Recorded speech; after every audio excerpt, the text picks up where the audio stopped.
Bonjour et bienvenue dans ce nouvel épisode. Aujourd'hui, je reçois l'humoriste et la comédienne Farah. Comment ça va? Mais écoute, ça va super bien et toi? Mais ça va super. Je ne voyais pas mon micro, mais si, il est bien branché. Au moment où j'enregistre, les scènes ont commencé à reprendre. Tu as d'ailleurs joué au Made in Bruxelles Show le 3 juillet. J'y étais présent. Oui. Comment c'est de retrouver la scène après 6 mois sans monter sur scène? 4. Mais c'est vrai que le ressenti était 6, voire 10 ans, je crois. Mais alors, le Made in Bruxelles Show, donc au MIP, c'était le deuxième. C'était la deuxième scène déjà. Donc, il y a vraiment eu l'étincelle. Donc, le premier, je vais au Kings of Comedy Club, un plateau de PE, organisé par PE. Et donc, il m'a gentiment invité. J'ai beaucoup hésité parce que j'avais peur de jouer devant des gens masqués, j'étais un peu voilà et c'était merveilleux. Je pense que j'avais plus autant stressé depuis ma toute première scène parce que avec le temps on devient un peu des athlètes, donc on stresse mais plus autant. Et là j'avais vraiment mal à la cage thoracique, j'étais là mais mon Dieu, et c'était juste incroyable. Le public était incroyable, réentendre des rires, être sur scène, je sais plus avec qui on disait ça, c'était comme une sorte de piqûre de rappel parce qu'on a été un peu comme ça pendant 4 mois sur pause, et je pense qu'à un moment on était tous on est bien comme ça, on pose et on oublie un peu cette drogue dure, et un pied sur scène, c'est bon, on a refait un shoot, et t'es là mais ouais, c'est là que je vais être tout le temps. Ah bah c'est cool. Et est-ce que tu penses que t'as besoin d'un petit temps pour te remettre à niveau, ou t'es vraiment revenu et tu t'es dit c'était comme avant? J'avais peur, que je sais que j'avais fait le Comedy Live, donc le Kings faisait des interviews tous les dimanches,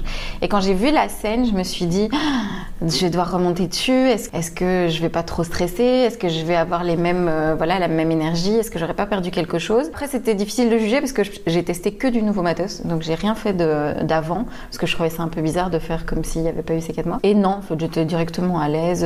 Après je testais, donc j'étais forcément moins à l'aise que sur du nouveau, mais je pense que ça n'avait rien à voir. Et je pense qu'on a tous eu ce sentiment-là une fois qu'on remonte sur scène. C'est comme s'il n'y avait pas eu ces 4 mois, donc ça va, ça m'a rassurée, je peux continuer le métier. Je me rassure en même temps, parce que je remonte demain. Demain, c'est la première depuis... je joue à Los Samuel à Scarbeck. Tu vas voir, ça va être ouf. Bah, j'espère bien. C'est ma première scène en plus avec le What the Fun. Oui, en plus le public du What the Fun, c'est un public hyper bienveillant, donc franchement, kiffe, parce que ça va être un gros kiff. Ah ben j'ai hâte de kiffer. Mais moi j'étais content, c'est que à la scène du Made in Bruxelles Show où je t'ai vu, c'est que ça a parlé un petit peu du Covid, mais pas tant que ça, et ça moi j'étais content, parce que j'avais tellement peur qu'on ait 1 heure de blagues de Covid, comme on a eu pendant tout le confinement en fait. Mais après c'est très dur en tant qu'humoriste, bon j'imagine pour les autres artistes aussi, mais ce qu'il y a c'est qu'en tant qu'humoriste, nous on parle du monde qui nous entoure. C'est vrai que moi par exemple, pendant le confinement, je voulais pas absolument poster des vidéos sur le confinement, sur les masques, je pense que voilà, il y a assez d'anonymes qui l'ont fait, trop à mon goût, donc voilà, et du coup je voulais absolument pas le faire, mais je pense que on était obligé d'en parler, on pouvait pas faire semblant. Après chaque fait ce qui lui va le mieux, mais je pense que tout le monde avait besoin on part de ce postulat-là pour nous amener ailleurs. Donc voilà, donc je pense qu'on peut pas l'éviter. Il y a des gens qui vont le faire à fond, je crois, en faisant des spectacles, en faisant des sketchs en entier. Mais je pense qu'à un moment, les gens, ça va un peu les raser. Surtout que là, j'ai vu que Florence Foresti faisait un nouveau spectacle et ce sera sur le monde d'après. Donc je pense qu'une fois qu'elle aura fait le spectacle sur le Covid, tout le monde pourra passer à autre chose. Donc voilà. Donc c'était cool. C'était un point d'entrée, mais il n'y avait pas que ça. Et donc c'était bien. Ouais, mais je suis d'accord avec toi que si c'est un point d'entrée, ça va. Mais si j'entends 1 heure de spectacle là-dessus, je pense que j'en peux plus. Moi, mais déjà, j'y vais pas. Les mots gestes barrières, gel hydroalcoolique, plus. Moi, ça m'a... Oh là là, hydrochloroquine. Mais moi, je regardais plus le JT. Enfin, tout ce que j'ai dit sur scène était vrai. Moi, je regardais déjà très très peu le JT avant, mais là, j'ai arrêté complètement. Ouais, non, c'était trop pour moi. C'était vraiment en mode, tu vois, lavage de cerveau, quoi. Les mêmes mots tout le temps. Et bon, même si on a déconfiné, il n'y a pas beaucoup de sujets... Non, c'est le sujet qui revient. Tout le temps, la même chose. C'est maintenant le nouveau truc de small talk. Quand tu commences à parler à quelqu'un, c'est « Hey, le confinement » et « Ah ». Oui, c'est ça. C'est un peu moi, c'est un peu l'équivalent de « Ah, le temps ». Bah oui, ma petite dame, c'est plus... c'est que t'as vraiment rien à dire, quoi. Si tu parles de ça, écoute. Mais d'ailleurs, on en parle, Régis. Donc ça veut dire que t'as déjà plus rien. On est coincé. Non, j'ai plein de choses à te dire. Justement, j'ai peur de ne pas avoir assez de temps pour tout. Ne t'inquiète pas, ne stresse pas, je suis tout le temps en retard. Mais... Il n'y a pas de problème. On peut aussi t'écouter. T'as fait des chroniques dans le Cactus sur Vivacité. Ouais, le 8-9 toute cette semaine. Toute cette semaine, mais je pense que quand ça sortira, ça sera des vidéos que tu pourras écouter en retour. Mais Je les ai toutes postées sur ma page, sauf celle d'aujourd'hui, je ne l'ai pas encore postée. Donc il suffit d'aller sur ma page Facebook et ils peuvent retrouver toutes les vidéos. C'était très très cool, beaucoup trop tôt. Je me suis suis pas du tout une personne matinale. Donc quand ils m'ont dit tu dois être là à 7h30, donc moi je sais qu'en tant que personne pas naturellement, tu sais, épanouie avec un glow et un highlight naturel, je me suis dit oh là là, je vais faire mes cheveux. Donc debout à 5h. Donc ça pendant une semaine, plus écrire une chronique par jour. Je pense que c'était ça qui était le plus au-delà du sommeil, parce que tu peux rentrer et faire une sieste, mais écrire tous les jours. Honnêtement, j'aimais déjà beaucoup Jérôme de Warzé, mais là il a mon admiration éternelle, quoi, parce que faire ça toute l'année, tous les jours, c'est un exercice de dingue. Ouais, une chronique par jour, c'est vrai que c'est du costaud. C'est super dur. Par exemple, PE, il avait une chronique ici sur Énergie, enfin, tous les vendredis. Déjà, une par semaine, c'est impressionnant, mais alors une par jour... Mais oui, parce que je me souviens sur Pure, je faisais aussi une par semaine et ça me semblait déjà... c'est du boulot, quoi, parce qu'il y a la recherche, etc. Après, j'imagine que Jérôme, il est tellement rodé que c'est un automatisme, mais là, tous les jours... alors, bon, comme j'ai été contactée il y a quelques semaines par la chaîne, du coup, j'avais le temps de réfléchir, ok, je vais faire un fil rouge, mais quand t'es toute l'année que tu dois coller à l'actu... Mais c'était top, parce que du coup, ça m'a permis de vraiment écrire plein de nouvelles choses, me dire, ok, je peux quand même être un peu drôle, et c'était très, très chouette. Mais donc, tu aimes travailler à la radio? Les horaires, moins? Les horaires, ouais, sur Pure aussi, il fallait être là à 7h20. Ça pour moi, je suis pas du tout quelqu'un du matin. La Farah du matin, c'est un peu Dr Jekyll et Mr Hyde. C'est-à-dire que si tu m'écoutes le matin, je ne fais rien de ma vie. J'annule tout, je vois personne, je reste dans mon lit, c'est tout. Et bon, après, une fois que je me lève, je suis contente. Mais j'adore la radio parce que c'est un autre... on parle pas de la même manière à la radio que sur scène. On a le droit de plus peut-être poser les choses. Mais en même temps, il y a ce côté aussi un peu impro avec les chroniqueurs. Il y a un peu cette immédiateté. La télé, par exemple, je suis moins fan. C'est très formaté. Il n'y a pas la place pour vraiment improviser. Mais la radio, je trouve que ouais, c'est vraiment très très cool. Et puis tu as un retour immédiat avec les gens sur les réseaux sociaux. Bon, c'est pas toujours agréable, mais globalement c'est très très cool. Donc oui, j'aime beaucoup la radio. C'est vraiment très très chouette. Donc tu dis que t'as pas des retours que agréables. Je suis curieux. T'as eu des retours pas très chouettes? Après ça, je pense que toute personne qui poste quelque chose sur les réseaux sociaux aujourd'hui se prend. Après c'est normal, hein, comme je dis, c'est comme si tu vas dans la rue et que tu dis écoutez-moi, j'ai un truc à vous raconter. Il y a forcément des gens qui vont dire mais ferme-moi là. Et donc voilà. Donc oui, sur les réseaux sociaux, il y a beaucoup de gens bêtes. Voilà, depuis depuis ma vidéo sur les règles et les tampax, j'ai compris. Et après, moi, ça me fait plus rire, en fait. Je me dis, ah oui, donc on en est là. Ok, très bien. Après, c'est aussi un style d'humour que tu as. Tu appelles ça trash médidactique. Oui. D'office, c'est un peu clivant. C'est ce que j'allais dire. Ça fait réagir d'office. Oui, après, voilà, je sais que j'ai un type d'humour, c'est pas lisse, c'est pas propre. Après, je pense que peu importe l'humour que tu fais, il y a toujours des gens qui vont critiquer en disant soit c'est nul, soit attaquer la personne, soit machin, enfin voilà. Mais dans mon cas, moi, en plus, j'attaque des sujets, voilà, je fais une chronique sur Zemmour. Qui est très bien d'ailleurs, je la conseille, moi, c'est ma préférée. C'est vrai? J'ai adoré, il y a vraiment plusieurs trucs. La fille avec les yeux verts s'est retrouvée sur son... C'est un site de rencontre pour complotistes. Voilà. Je savais pas que ça existait, bref. Mais merci beaucoup, ça me touche beaucoup. Mais du coup, là, j'ai eu que les gros rascals. Ouais. Ouais, mais après c'est cool parce que du coup, c'est ce que je dis, si je fais réagir ces gens-là, mon propos a d'autant plus d'intérêt parce que parler à des gens qui sont d'accord avec toi, oui, c'est bien parce qu'on peut pousser la réflexion un peu plus loin, mais c'est justement des gens qui ne sont pas d'accord avec toi, c'est là que ça devient intéressant d'avoir ce genre d'humour et d'un peu aller titiller ces gens-là. Donc voilà, donc moi je prends beaucoup de recul par rapport aux réactions et ça me fait plutôt rire. Mais c'est là que c'est intéressant aussi parce que si tu as des réactions, ça montre que ça existe. Parce que moi, je me dis, qu'on ne soit pas d'accord avec ce que tu dis, par exemple, dans la chronique sur Zemmour, je me dis, mais c'est pas possible de ne pas être d'accord, mais en fait, si. Malheureusement, oui, il y a beaucoup de gens qui sont... Ben, on le voit avec la montée du populisme, de l'extrême droite, enfin voilà, il y a toujours des misogynes, il y a des racistes, il y a des homophobes. C'est juste que, je pense que parfois, il y a en fonction des époques, le racisme, je pense qu'il y a 30 ans, enfin tu vois, après la Seconde Guerre mondiale, on n'osait pas trop, mais ces gens-là n'ont pas disparu, enfin tu vois, les fachos étaient toujours là, ils ont eu des enfants, a priori, ils les ont élevés dans la gloire du fascisme. Donc voilà, mais c'est juste qu'on n'osait pas trop le dire et voilà, et petit à petit ça se décomplexe et donc oui, malheureusement il y a beaucoup de gens qui ont ce genre d'opinion, mais du coup c'est très drôle. C'est très drôle. Moi je trouve que c'est d'autant plus pertinent de le faire devant eux. T'as jamais eu peur parce que c'est des gens qui peuvent être parfois agressifs ou tu te dis c'est sur les réseaux En fait, c'est ça qui est très drôle, c'est que en fait les gens sont très courageux derrière leur clavier, mais dans la vie physique et réelle, il y a jamais personne. Alors ce qui peut se passer sur scène, c'est que des gens qui sont peut-être racistes, homophobes, misogynes et qui du coup n'adhèrent pas aux propos, mais le pire c'est voilà, il ne rit pas, point barre. Une fois un monsieur, parce que je fais des vannes sur le pape François et qui m'a dit non mais je me suis dit des choses quand même très intéressantes, mais c'était même pas hostile, c'était juste allez écouter ce qu'il dit pas que des bêtises. Et une fois je jouais en Bretagne, j'ai toute une partie sur la manif pour tous, etc. Parce que en France c'est très très ancré Le mariage pour tous, c'est vraiment très touchy et j'ai tout un sketch là-dessus. Et j'ai senti que, voilà, en fait, apparemment, c'était une ville où l'extrême droite et la manif pour tous avaient bien performé. Et c'est très cool parce qu'après, il y a un monsieur qui est venu me voir et qui m'a dit qu'il était, je pense, adjoint à la mairie. Et il m'a dit, voilà, j'ai fait la manif pour tous. Plusieurs fois. Et il dit, sauf qu'une fois, j'ai dû faire officier un mariage entre 2 hommes. Et il dit, ça a été le plus beau mariage que j'ai jamais fait. Et j'ai réalisé que j'étais un con. Et il dit, du coup, votre sketch m'a beaucoup touchée. C'est, je pense, la seule fois où, a priori, quelqu'un qui n'était pas d'accord avec moi est venu me parler. Et encore, à une époque, il n'était pas d'accord avec moi. Et donc, ouais, les haters s'arrêtent sur les réseaux et ça sort pas beaucoup de chez soi. Donc, pas encore d'attaque physique. Je me le souhaite. Je ne te le souhaite pas non plus. Mais je pense qu'il n'y a pas d'humoriste qui se soit fait attaquer physiquement, à part peut-être interpellé dans la salle comme Donald Jacksman ou des choses comme ça. Pas que je sache. Mais les gens sont pas très courageux. Donc voilà. Donc sur les réseaux sociaux, oui, il y a des insultes, il y a des gens chelous. Mais donc n'attaquez pas Farah. De toute façon, elle mesure 2 mètres, elle fait du MMA et elle est très dangereuse. Et tonton marocain surtout. Il y a tes tontons marocains. Ça peut vraiment faire peur. Que les 2 mètres, on n'y est pas. Non, c'est vrai. C'est pas voilà. Parce qu'il me définit le... C'est pas la première chose à laquelle on pense. Ce qu'on peut aussi faire en ce moment, c'est regarder tes vidéos, en attendant de te voir sur scène. Bien sûr. Tu en as parlé, tu en as vu une vidéo qui s'appelle Tampax et féminisme. C'est ton passage à Inétaloche qui a 2,8 millions de vues. Oui, et encore, j'ai refait ce sketch sur le Teva Comedy Show en France. Et là, la vidéo, donc le même sketch, on est à presque 5 millions. Okay. Donc, et un autre sketch sur la grossophobie, on est à 1 million. Mais du coup, c'est pas sur ma page, c'est sur Teva.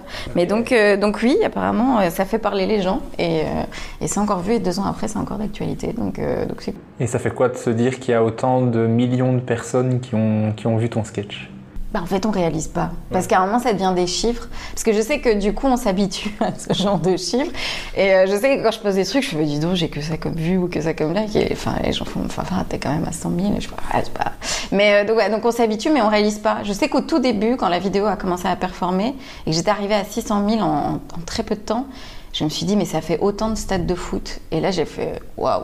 Mais il y a un moment où on mesure plus, mais c'est vrai que c'est beaucoup de gens. Après, une vue, je trouve que ça veut tout et rien dire, parce qu'une vue, ça veut pas dire qu'ils ont vu jusqu'au bout. Une vue, c'est pas quelqu'un qui t'a aimé, hein.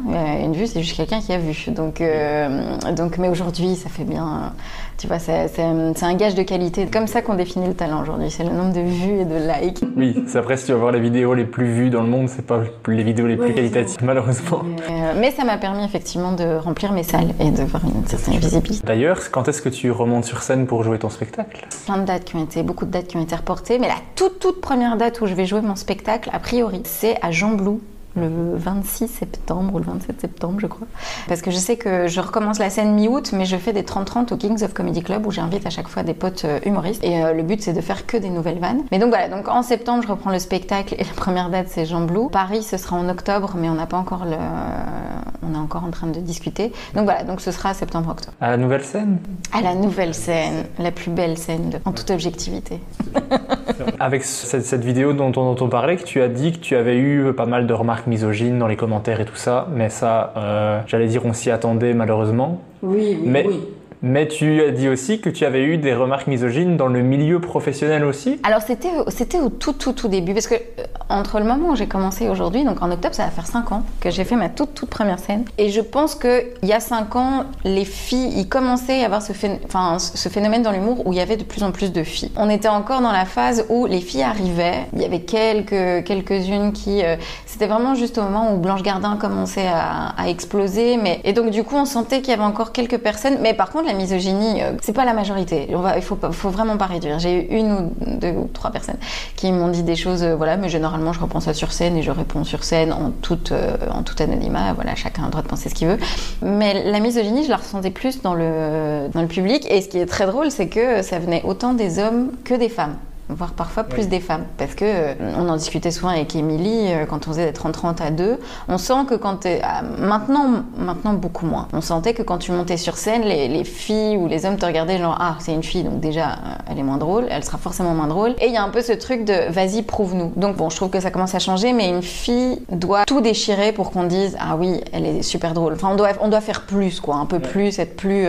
Et donc du coup c'est vrai qu'il y a une génération de filles où ça rentre dedans, mais je pense justement justement, c'était un petit coup de pied dans la fourmilière pour un peu bousculer ça. Mais heureusement, en 5 ans, mon Dieu, on est beaucoup de filles, de plus en plus.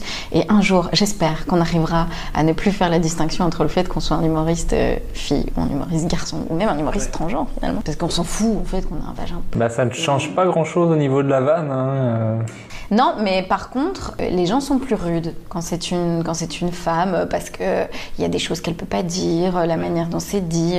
Dès que tu parles de sexualité, même si en soi les mots que tu utilises ne sont pas vulgaires ou la façon dont tu parles n'est pas vulgaire, ben les gens c'est forcément ils confondent grivois et vulgarité, tu sais. Et voilà, et les hommes, tu vois, ça fait 20 ans qu'ils nous racontent que leur belle-mère est chiante, que les blondes sont complètement cons, mais c'est pas grave, ils peuvent continuer à le faire. Par contre, une fille, on a le droit à un thème et ça doit être très joli, on doit être maquillée, on doit, tu vois. Voilà. Mais ça commence à changer. Mais c'est vrai que voilà, tant qu'on posera cette fameuse question, l'humour au féminin, quel est votre humoriste femme préféré, on se dira, bon, c'est qu'il y a encore du boulot, les gars, mais c'est pas grave, c'est pas grave. Ou le classique avant de monter sur scène, parce qu'il n'y a qu'une fille, donc c'est l'atout charme de la soirée. On dit elle est belle, elle est gentille, et c'est. Mais tu n'as rien dit sur sur sa personne en fait. Mais je pense que du coup c'est pour ça qu'il y a une génération de filles très trash, parce que justement elles n'ont pas envie qu'on dise elle est toute choupie, elle est machin.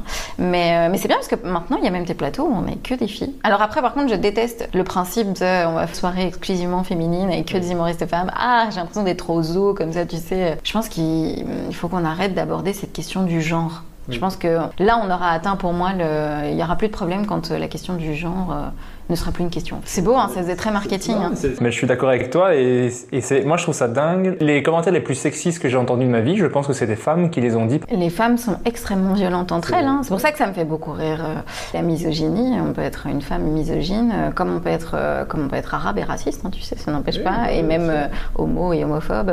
Donc voilà, donc oui, c'est vrai qu'en tant que femme humoriste, ou par exemple, je sais que Laura Lone ou Cécile Djonga qui expliquaient, comme c'est quand même des humoristes qui sont très très belles, enfin tu vois, elles sont très jolies, bah qu'en plus il y a une animosité sur le fait qu'elles sont belles, donc du coup elles n'ont pas le droit d'être trash, parce que du coup forcément les filles, hein, c'est quoi cette pétasse, c'est quoi ça. Enfin voilà, on va pas se mentir, le monde n'est pas un monde de bisounours et les femmes peuvent être très cruelles entre elles. Et donc oui, mais après c'est ça qui est intéressant, c'est d'un peu bousculer tout ça et déranger tout ça, même s'il y a beaucoup d'hommes qui sont aussi, ça les fait chier d'avoir une fille qui est sur scène, leur rabâche que ceci, mais quand même beaucoup d'hommes humoristes qui sont très très bien. Bah oui, heureusement. Et qui sont très contents qu'il y ait de plus en plus de filles et qui même poussent à amener plein de filles sur scène, et comme Alex Vizorek, Cody, Guillermo, enfin voilà, tous ces gens-là, je pense, sont contents de voir des filles. Donc, ouais, moi je pense que plus il y a de voix en humour, plus on a en fait des visions différentes. Encourager les garçons à le faire, les filles, les homosexuels, tout le monde en fait, comme ça on a des visions différentes, des façons de penser, des réflexions.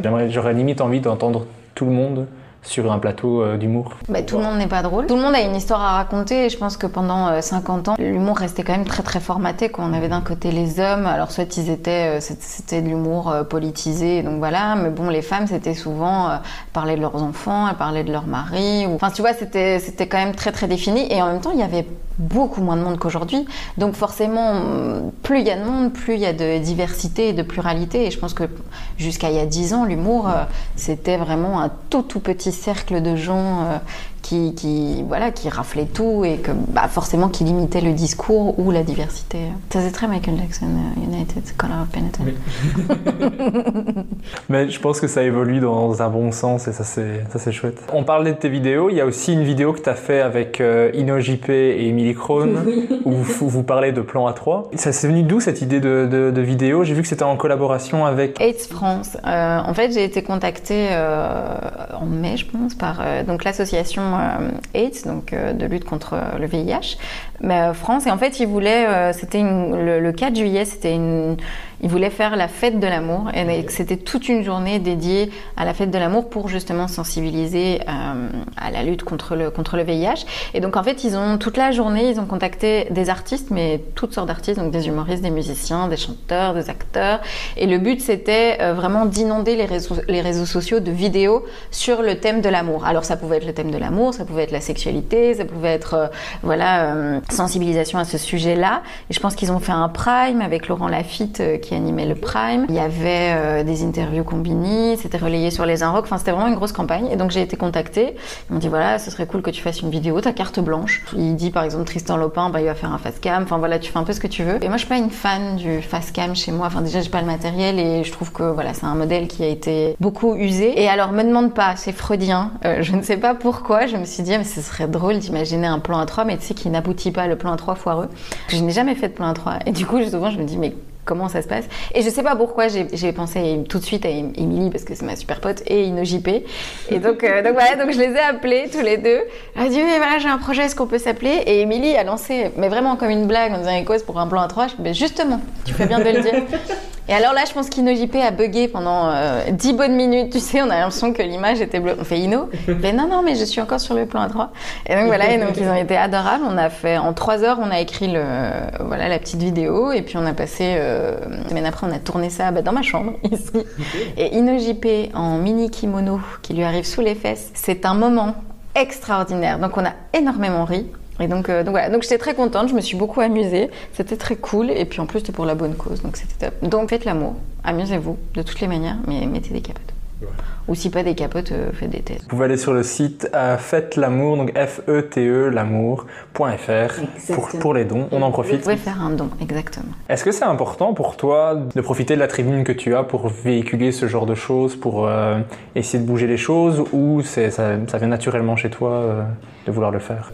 Je me dis pas, je vais être un pourfendeur de l'humanité, j'accuse, tu vois. C'est plutôt, voilà, c'est des sujets qui me tiennent à cœur. Et du coup, pour moi, c'est naturel de parler. Mais je m'en suis rendu compte avec la radio, quand j'ai commencé l'humour, pour moi, c'était pas évident, moi. Avant de faire l'humour, j'avoue que j'étais quand même sur l'humour très mainstream, donc j'aime beaucoup Florence Foresti, voilà, ces gens-là. Et c'est en commençant à faire du stand-up que j'ai vraiment commencé à regarder beaucoup de choses. Et donc, je pensais pas du tout que j'allais tomber dans un humour un peu engagé, mais en fait, je crois que ça fait partie de ma personnalité, c'est comme ça.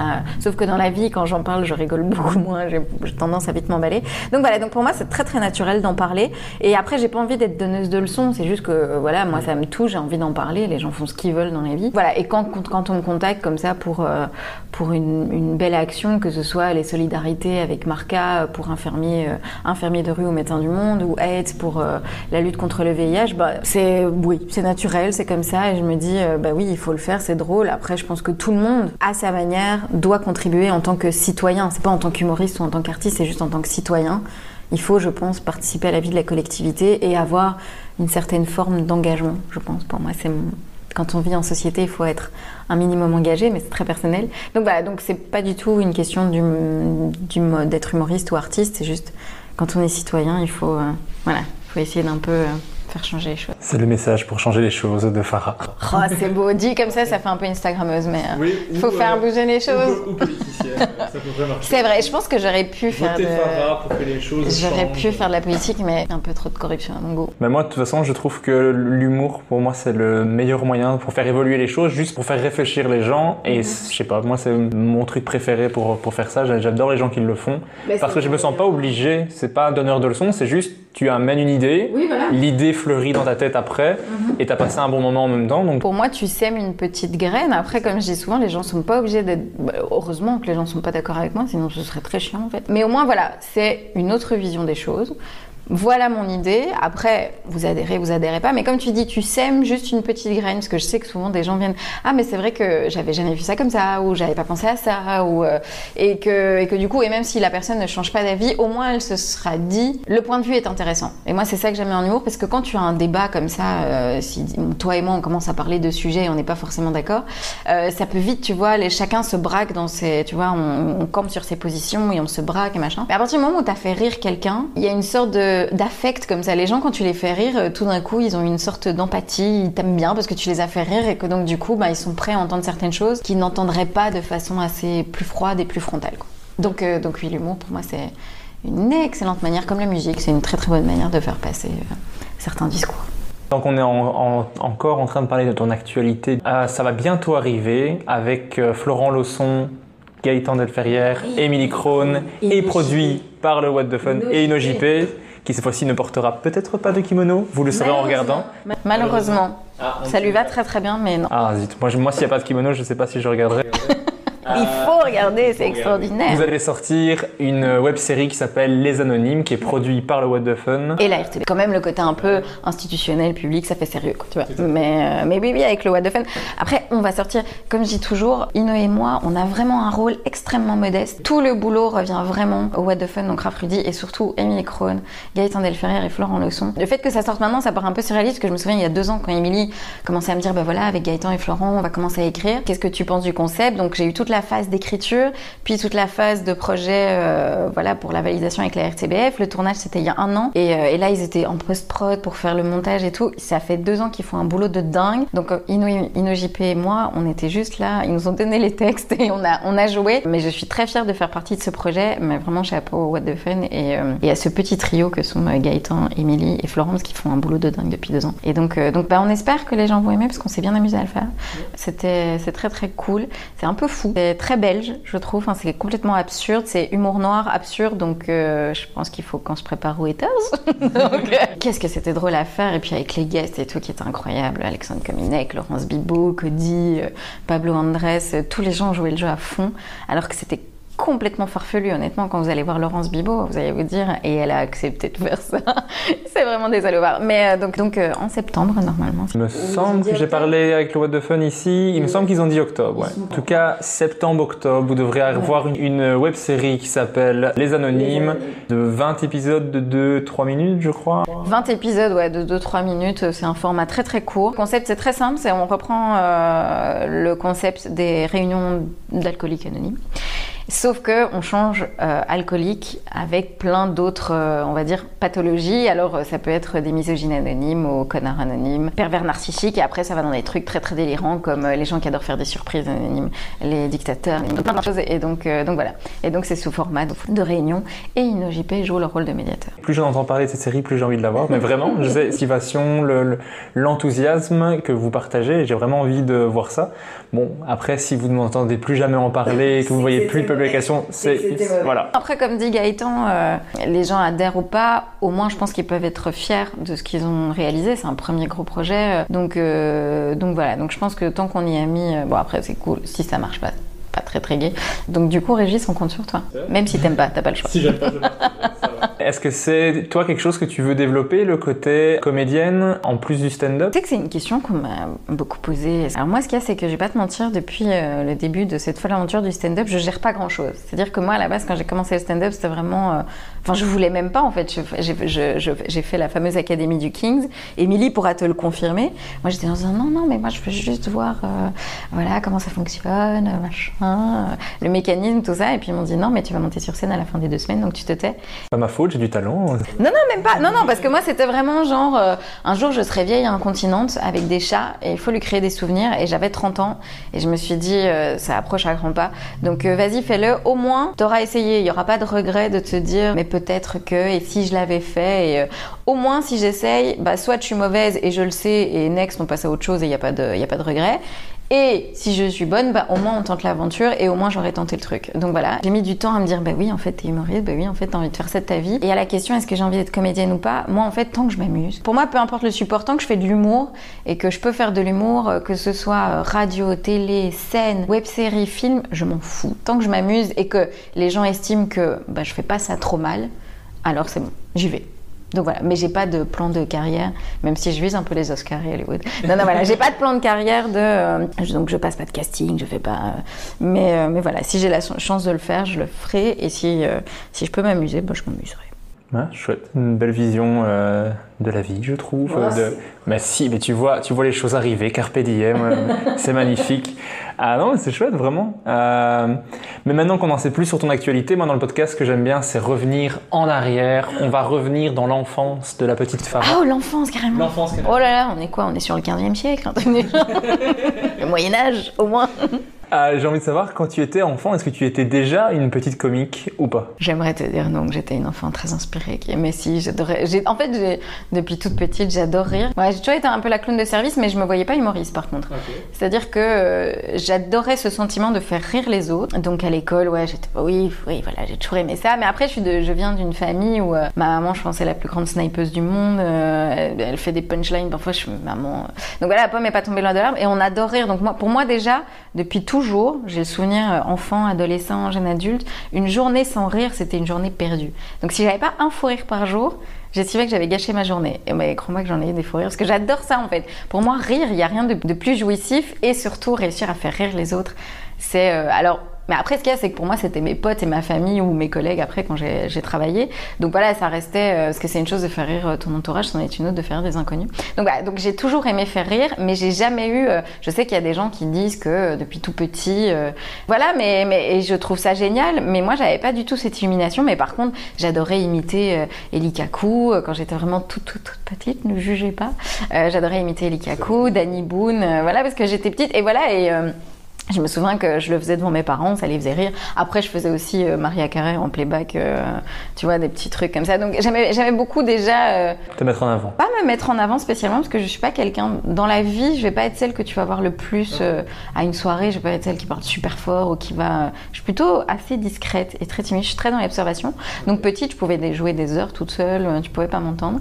Mais si je pouvais lancer la petite blague... Et dans le cercle familial où là, il n'y avait pas de timidité, bah là, du coup, je faisais des sketchs et tout. Donc le rire, ça a toujours fait partie de ma vie. J'envisageais pas du tout d'en faire une profession. Et est-ce que tu consommais beaucoup d'humour? Donc tu l'as dit, tu regardais Eli Kaku, Florence Foresti, Danny Boone. Est-ce que c'était beaucoup ou un peu comme ça de temps en temps? Bah, en fait, c'est ma maman qui, du coup, aimait beaucoup l'humour. Donc elle adorait Guy Bedos. Surtout, elle était fan de Guy Bedos. Donc, j'ai souvenir petite de regarder les spectacles de Guy Bedos, Pierre Palmade, Muriel Robin, Danny Boone, Eli Kaku. Bon, Danny Boone, je pense que c'est parce qu'elle n'avait pas trop le choix, c'est parce que j'avais sûrement vu le sketch à la télé et que j'aimais bien. Et donc, du coup...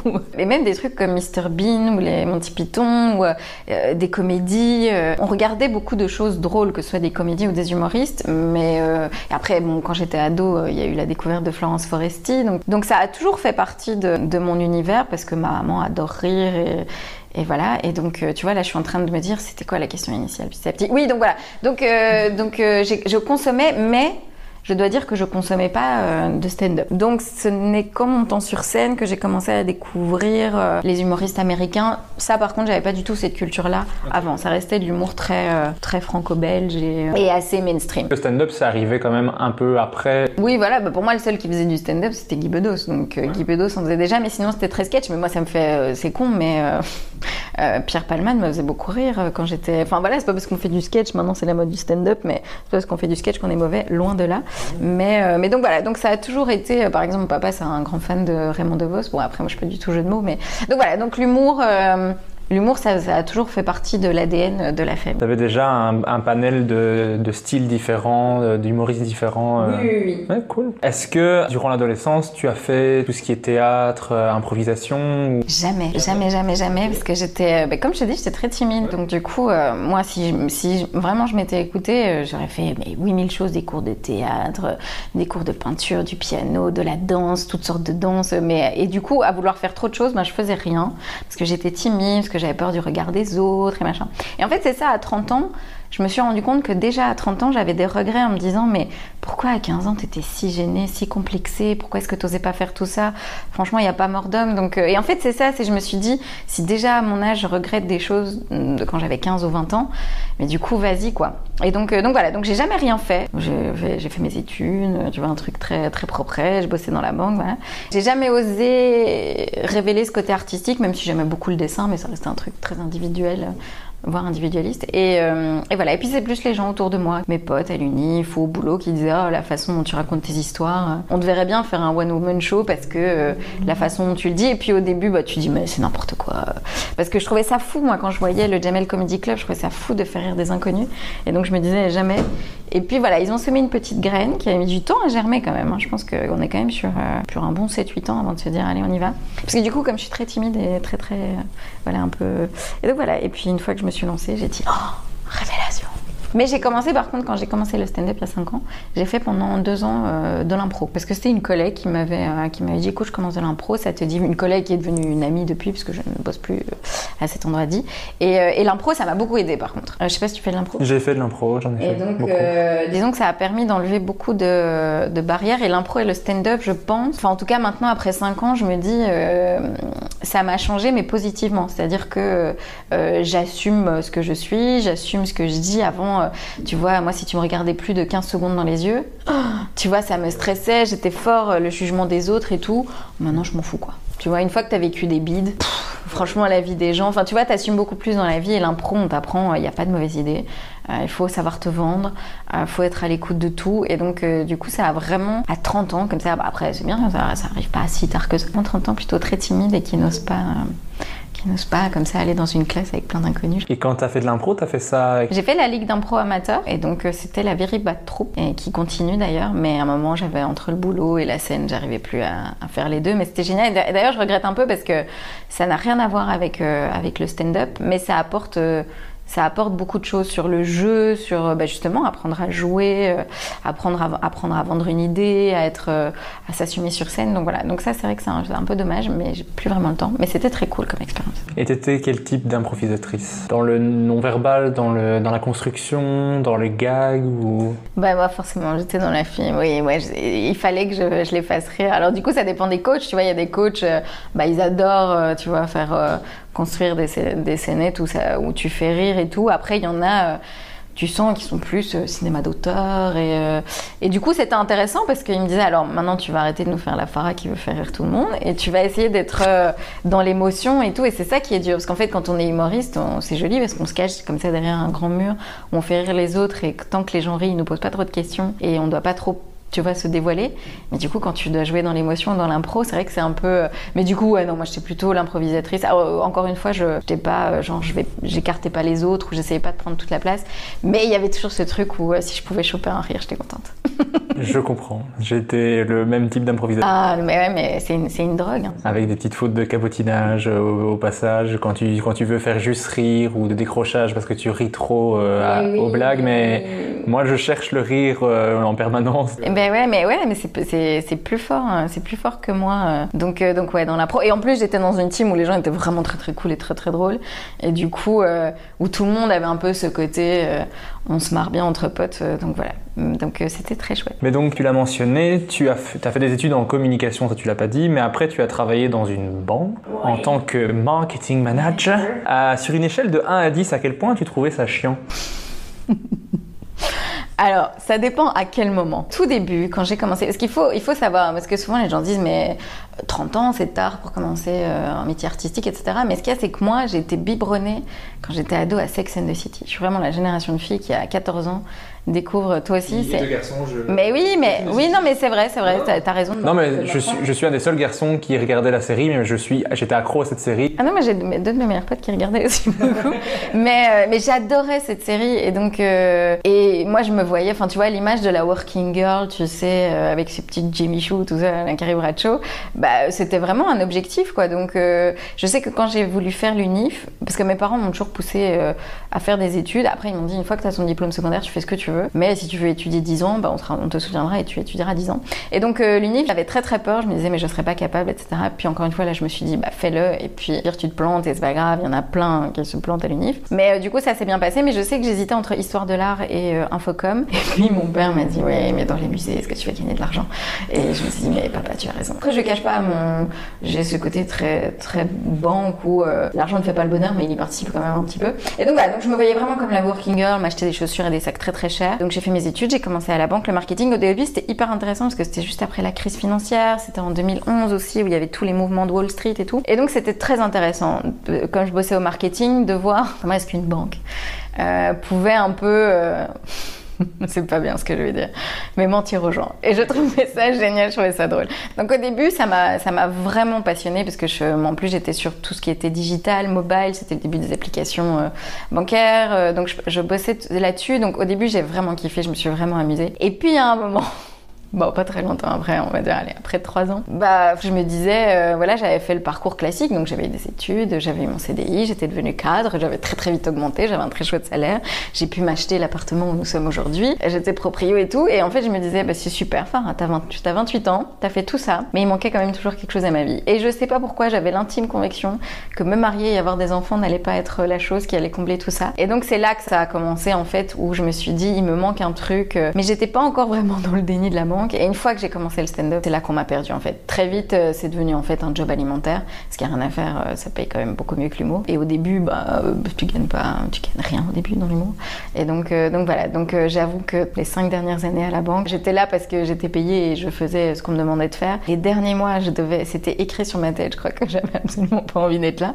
D'ailleurs, on était d'accord pour se dire au revoir, la banque et moi. Et donc voilà, donc il y a des gens intéressants et c'est un métier intéressant. Mais bon, un open space à 200, des tours à 3000, il y a un moment c'est toujours la même chose. Et une fois que t'as plus une fois que t'as découvert ta passion et que tu sais que tu ne te mens plus, en fait, parce que c'est ça, hein, c'est que pendant des années je me suis menti et je me suis dit c'est ça que j'ai besoin et c'est ça que j'ai envie d'être, et en fait non.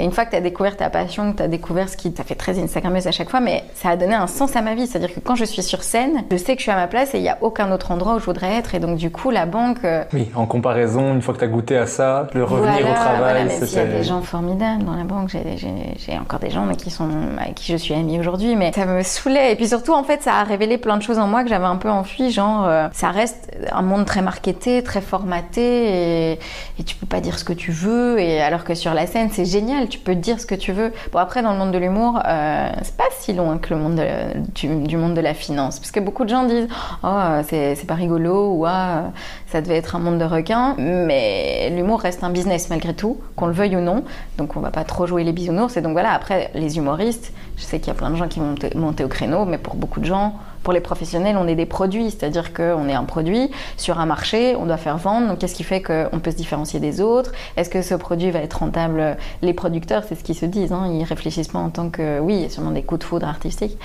mais donc voilà, donc c'est pas si éloigné de la finance et du marketing. Donc du coup, cet aspect-là un peu parfois cruel, parce que c'est un marché, il faut faire de l'argent.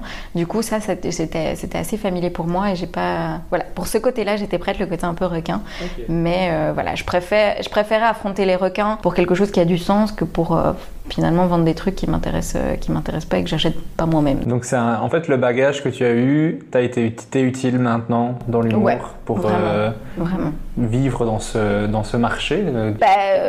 L'humour, c'est de la communication, c'est du marketing, au-delà de la création artistique, qu'on le veuille ou non, voilà, c'est beaucoup de com, et donc du coup ce côté-là, ça va, je maîtrisais, c'était pas une trop grande inconnue pour moi. Et donc tu l'as dit tout à l'heure, tu es arrivé dans l'humour avec l'académie du Kings of Comedy Club. Ouais. Comment t'es arrivé à faire cette académie? Comme tu as dit, il y avait une petite graine qui avait été plantée 7 ans plus tôt, puis ouais. tu as vu une annonce, comment ça s'est passé? J'avais vu... pas longtemps après avoir commencé à bosser, j'avais vu une fois j'avais vu un truc du Kings, et j'avais un peu regardé, mais c'était passé, il y avait plus, et donc je m'étais dit bon. Et donc c'était un peu resté là, mais de façon très très lointaine. Et en fait, donc l'année où j'ai commencé, l'année où j'ai fêté mes 30 ans, donc c'est en août, il y a 5 ans. Je reviens, parce que 30 ans, je sais pas si t'as déjà eu 30 ans, non, t'as pas encore eu 30 ans. Tu vas voir, c'est un petit cap. J'ai 27 ans. Après, si tu fais ce que tu aimes, c'est moins difficile, c'est plus quand tu n'es pas épanoui que tu te poses plein de questions, et donc où vais-je, qui suis-je, pourquoi souffre-je? Et donc je pars à Barcelone pour oublier que j'ai 30 ans, et du coup je reviens de ce week-end et je vois sur Facebook une annonce pour l'académie. Et là je me dis vas-y, tente, appelle. Et donc j'ai appelé, à l'époque c'était Chloé Debon, je pense, qui travaillait encore au Kings of Comedy Club. Et NoJP est encore très émue quand on parle de Chloé, parce qu'elle est absolument magnifique. Soit. Et donc voilà, donc elle me dit mais oui, t'es la bienvenue, etc. Et ça tombait pile poil pendant mes congés de septembre, 3 semaines. Donc je me suis dit écoute, vas-y. Et donc c'était des cours d'écriture avec Alex Vizorek, Guillermo Guise, création de personnages avec Pablo Andrés, Freddy Togo. Et je me suis dit vas-y, go. Bon, au pire ça se passera pas bien, mais c'est pas grave. Je n'avais jamais entendu parler avant de faire des recherches sur toi et d'écouter ton podcast avec le What the Fun à guichet fermé. Je fais de la pub au passage. J'avais jamais entendu ça, mais si j'avais su qu'il y avait une académie d'humour comme ça, avec des artistes comme ça, je l'aurais certainement fait. Il y en a eu pendant 4-5 ans. Et puis je pense qu'il y a encore eu une année après que en humour, on est très vite des générations. Un an, c'est une génération, quoi. Donc je sais qu'Émilie et moi, on était l'avant-dernière académie. Et juste avant nous, je sais qu'Ino JP, Dave Parker, Sarah Grosjean, ils avaient fait l'académie l'année avant nous. Okay. Donc voilà. Après, il y en a qui passent directement par le Next Prince comme Funky Fab ou Guillermo Guise. Mais c'est vrai que du coup, moi, comme je suis quelqu'un très raisonné et très raisonnable, et du coup, ça me permettait d'y aller petit à petit. Je ne serais jamais montée sur scène comme ça et j'aurais jamais fait, je crois, une scène ouverte comme ça toute seule. Là, au moins, j'ai été accompagnée pour le faire et on m'a dit, maintenant, tu peux y aller. Donc voilà, donc c'était très cool. Donc c'est très cool qu'ils le refassent. Et c'est ça que ça t'a apporté l'école, c'est le fait de t'amener tout doucement à la scène, d'avoir un petit peu une transition, ou ça t'a apporté beaucoup d'autres choses? Oui, parce que moi j'aime bien, parce que je me dis toujours qu'il y a un mécanisme derrière, il y a quelque chose, et donc du coup c'était plus essayer de comprendre comment ça fonctionnait. Et après ça m'a juste permis, parce qu'à la fin de l'académie, voilà, Cédric Ventroyen, qui est le directeur artistique, m'a dit écoute, tous les profs sont assez d'accord sur le fait que tu as du potentiel, donc on aimerait bien que tu fasses le Next Prince, etc. Et du coup, c'était un peu, ok, il y a un professionnel qui dit vas-y, tu peux le faire. Et voilà, et depuis, c'est ça en fait, c'est que ce soit les concours, les festivals, sur scène, etc. C'est les gens qui te disent écoute, t'avais raison de le faire, et tout le monde n'estime pas que j'ai ma place, mais voilà, c'était une certaine légitimité, et oui, vas-y, tu peux oser le faire. Donc voilà, c'était juste oser le faire. Et sans ça, j'aurais peut-être pas osé. Ok. Est-ce que tu te rappelles de ce que tu faisais dans ta première scène? Oui, parce qu'il y a encore un tout petit bout qui est dans mon spectacle. C'était parce qu'on nous apprend qu'il faut parler de soi au début, et donc c'était encore une époque où j'étais une personne... Alors la banque, ça fait pas trop rire, donc j'avais pas parlé de la banque, mais j'étais étudiante. En fait, jusqu'à ce que je commence l'humour, j'étais quelqu'un de très festif, donc je sortais beaucoup, j'ai beaucoup d'anecdotes, de soirées beaucoup trop alcoolisées, et donc voilà, donc j'avais un peu parlé du retour, tu vois, du lendemain de veille, voilà, et puis quand tu te réveilles dans le lit d'un inconnu et tout ça. Et donc voilà, parce que j'avais des potes extrêmement festifs, et donc j'ai fait un espèce de mix de nos expériences à tous. Donc voilà, donc c'était un peu, oui, parler de moi, parce qu'ils te disent parler de toi, donc ma taille, le fait que voilà, je suis petite. Donc voilà, et donc ça c'était, je pense, mon premier 6 minutes. Ça existe encore, mais un tout petit peu et un peu transformé, et donc voilà, mais ça c'était le tout premier. Mais je crois que je me rappelle du sketch qui est d'ailleurs bon, c'est pour ça que je m'en rappelle. Moi je suis dans le compliment, moi, tout le temps. Voilà. Tu fais ta première scène, puis après tu fais le Next Prince of Comedy, tu bats Rudy. Avec l'accent. On le rappelle, oui, mais je suis prof d'anglais, donc je suis obligé. Ah, Next Prince of Comedy Club, yeah, of course. Je suis obligé de le faire, parce que sinon après mes élèves vont m'écouter, ils vont dire mais vous le prononcez à la française. Non. Non, c'est vrai. On se calme, les enfants. Je sais pas quel âge ils ont, mais... C'est des adultes. Bon, on se calme quand même, les enfants. Ça suffit. Oui, où j'ai battu Rudy. Mais où Émilie m'a battu aussi. Émilie t'a battu aussi. Donc, comme quoi. Puisque Émilie a battu tout le monde. Oui, parce qu'elle a gagné cette année-là. Mais après, j'étais ravie, en fait.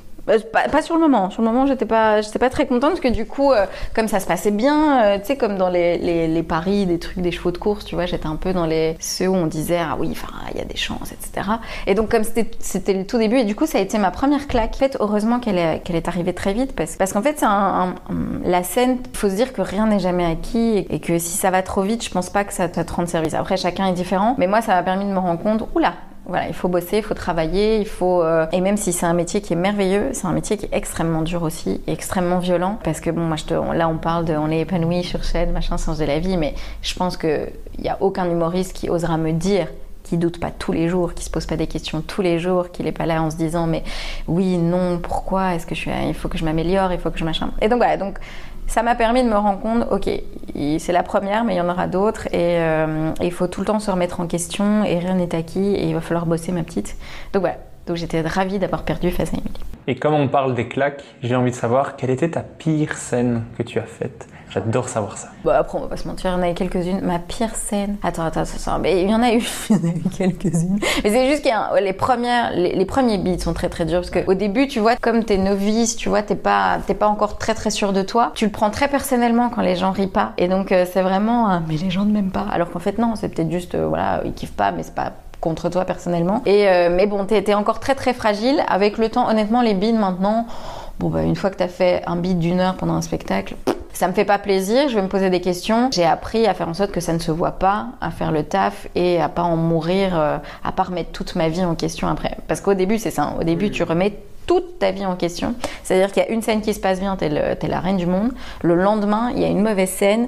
T'as l'impression que c'est une sous-merde, que tu vas tout arrêter, la vie, tout ça. Moi, je crois que je la remets en question, peu importe comment se passe la scène. La scène se passe bien, je la remets en question en mode, oh, il faut que je fasse de l'humour, il faut que je quitte tout, il faut que je fasse ça. Oui. Et ça se passe super bien, je fais, oh, il faut que je me terre dans un trou. Ça qui est horrible, c'est que quand c'est vraiment un truc qui te... C'est dévorant, en fait. C'est-à-dire que moi, je pense à l'humour H24, quoi. Je dois être insupportable pour mon entourage. Heureusement, mon entourage me soutient beaucoup, mais comme tu vois ici, il y a tout le temps plein de trucs. Je m'envoie plein de messages à moi-même. Donc, on est tout le temps dans ce truc-là. Mais du coup, pour revenir à ma pire scène, et c'est très fort, parce que d'habitude, je me souviens rarement de la question initiale. Oh là là, attends, hein, il faut que...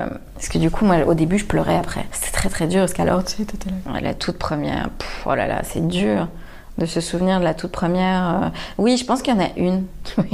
C'était à Rémicourt. Il y a un concours. Il y avait un festival, il y en a plus. Moi, j'avais pas fait le concours. En fait, il y avait la soirée de finale, mais qui apparemment déjà avait duré des plombs. Oui, mais ça a duré souvent longtemps. C'est bien organisé. Là, le concours, je trouvais, mais ça durait longtemps. Ça durait longtemps. Et sauf qu'apparemment, le Kings avait eu un deal et il voulait faire un spectacle après la soirée. Donc, on était déjà arrivés après. Et c'était au tout début, donc je pense que c'était une soirée avec PE. C'est la première fois que je le rencontrais. Guillermo Guise, Freddy Tougo et je sais plus qui encore. Et ce qu'il y a, c'est que je me souviens qu'ils étaient tous là, parce que Guillermo, c'était la première fois que je le rencontrais. PE aussi était là, ouais, c'est pas grave, elle arrive, elle est super bien, tu vas voir. Je monte sur scène.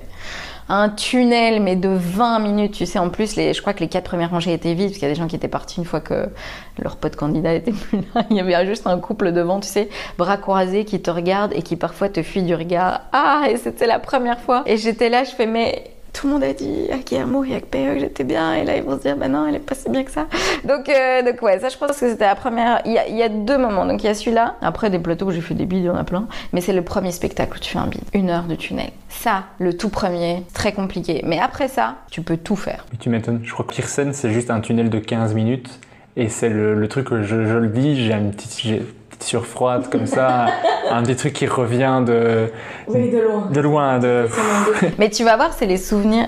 Finalement, ça va être tes meilleurs souvenirs. Et c'est parce que jamais entre potes, quand on parle entre humoristes ou même à des gens, jamais tu te dis alors ce soir-là, c'était merveilleux. Oui, peut-être 1 ou 2 qui étaient vraiment des moments incroyables, mais vraiment des trucs. Mais c'est 1 ou 2. Mais sinon, globalement, on se souvient plus, on parle plus de nos bides parce qu'on se marre ou quand on était quelqu'un, par exemple avec Émilie, au Festival du Rire de Bastogne, je pense qu'elle en pleure encore aujourd'hui. Quand on parle de ce bide, on en rit toutes les 2, tu vois, alors que jamais on va être là, oh là là, les Unis de Toulouse, c'était formidable. Oui. Donc voilà. Donc franchement, je pense que c'est les meilleurs moments et c'est ceux où tu progresses le plus. C'est quand tu bides. Et que tu te remets après. Et que il faut très très vite remonter sur scène par contre. Parce que sinon c'est douloureux. Tu travaillais à la banque et tu jonglais avec la scène pendant 4 ans. 4 ans, ouais. Tu as travaillé pour les 2 et c'était, d'après ce que tu as expliqué dans le podcast du What the Fun, c'était vraiment beaucoup de travail et tu étais littéralement épuisé, ton corps lâché. Ouais. Est-ce qu'il y a un des 2 travails qui en pâtissait plus que l'autre ou c'était les 2 qui en pâtissaient au final? Non, c'était la banque qui en pâtissait complètement. Enfin, la banque, après je connaissais mon taf et donc j'étais quelqu'un de très efficace. L'humour n'a jamais... l'humour était la priorité quoi qu'il arrive. Et quand tu as dit je quitte la banque, est-ce que tu étais soutenue là-dedans ou... Toi, la banque et moi, on s'est dit toutes les 2, Farah, tu vas quitter la banque. Donc ils étaient plus... Mais par contre, après ça c'est des trucs de dirigeants, de responsables, tout ça. Après une banque, c'est pas une ONG les gars, donc voilà. Mais je sais que par contre mes collègues, quand j'ai fait de l'humour, très très très vite en fait, ils m'ont tous soutenue et j'avais plutôt une bonne image à la banque et je pense qu'il y a des seniors exécutifs qui m'auraient jamais adressé la parole, mais qui du coup venaient me parler en me disant ah mais j'ai entendu que et machin, parce qu'en plus comme c'est une banque, c'était voilà une banque nationale, du coup, tu vois il y avait Wallonie, Bruxelles et Flandre, et du coup en Flandre le stand-up a vraiment encore beaucoup plu et donc ils venaient en disant ah c'est un stand-up comedian et donc voilà, donc du coup non c'était vraiment un grand soutien. Je pense qu'à la première de mon spectacle il y avait je pense une rangée de 20 personnes qui venaient du boulot, donc franchement au boulot les gens ont plutôt été très très cool et encore aujourd'hui ils commentent, ils likent, ils m'envoient des messages, donc non franchement au boulot c'était cool. Après à un moment certains responsables ont dit bon Farah on sent bien que voilà c'est le moment de partir. Mais finalement, ils ont bien fait parce que c'était le petit kick que j'avais besoin pour me dire ok, maintenant je me lance et parce que c'était infernal quoi. C'était vraiment c'était chaud quoi.